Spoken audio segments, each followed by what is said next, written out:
චුට්ටයි එනකම් ග්‍රෑන්ඩ් මමා සහ ග්‍රෑන්ඩ් පපා බලාගෙන හිටියේ ගෙදර දොරකඩට වෙලා. එයාලා හරි සතුටුයි පැංචයි චුට්ටයි එන එකට. පැංචයි චුට්ටයි ගොඩාක් දේවල් කළා. ඒ වගේම පැංචටයි චුට්ටටයි හරි දේවල් වුණා. ගිය වෙලේ ඉඳලා දෙන්නට වැඩ කෝටියයි.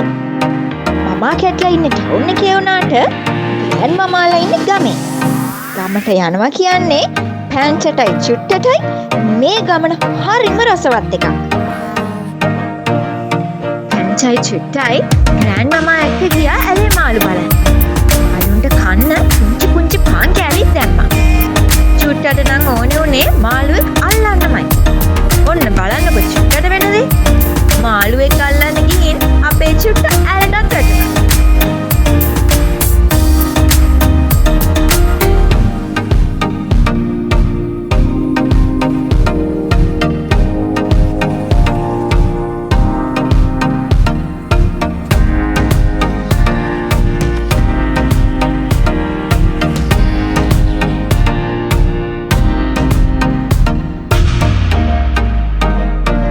ග්‍රෑන්ඩ් පපා මේ දෙන්නට ඔන්චිල්ලාවක් බැඳලා දුන්නා.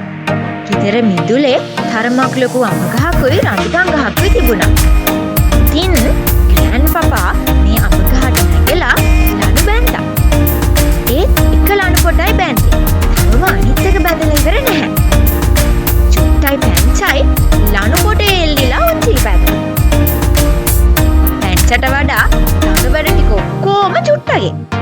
කඹේලිලා එහාටයි මෙහාටයි පැද්ද උන්චිලි ඉවරුනේ චුට්ටට ලණුව අතෑරලා බිමට වැටිලා.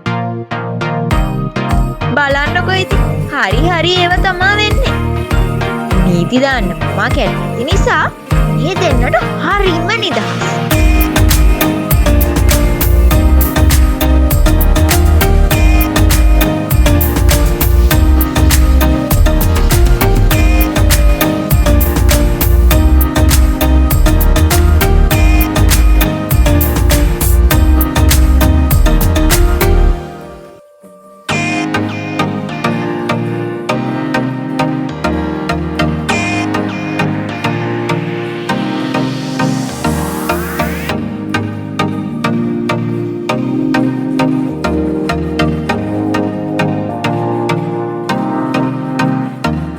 හරිම මහන්සි.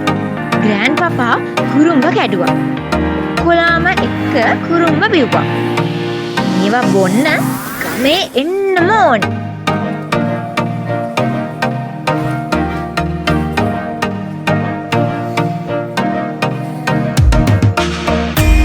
ඔන්න ඉතින් ඊට පස්සේ ග්‍රෑන්ඩ් පපායි ග්‍රෑන්ඩ් මමයි මේ දෙන්න එක්ක ගමේ හැම තැනම ඇවිදින්න ගියා.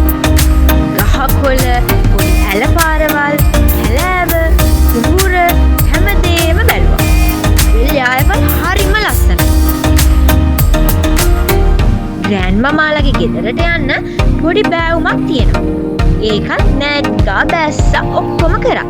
හැමතැනම ඇවිදලා අන්තිමට ගෙදර ආවා.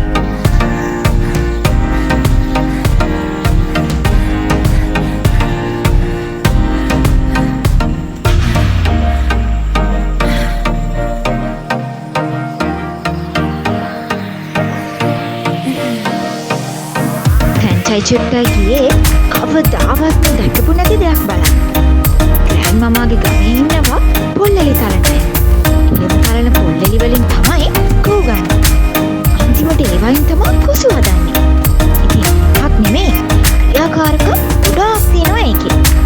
පැංචටයි චුට්ටටයි මේ ගමනෙන් ගොඩාක් දේවල් ඉගෙන ගන්නත් පුළුවන් වුණා.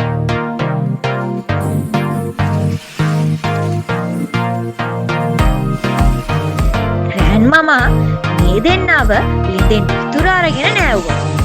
මේ දෙන්නට මේ ඔක්කොම අලුත් අත්දැකීම්. දෙන්නට නම් හරිම සතුටුයි.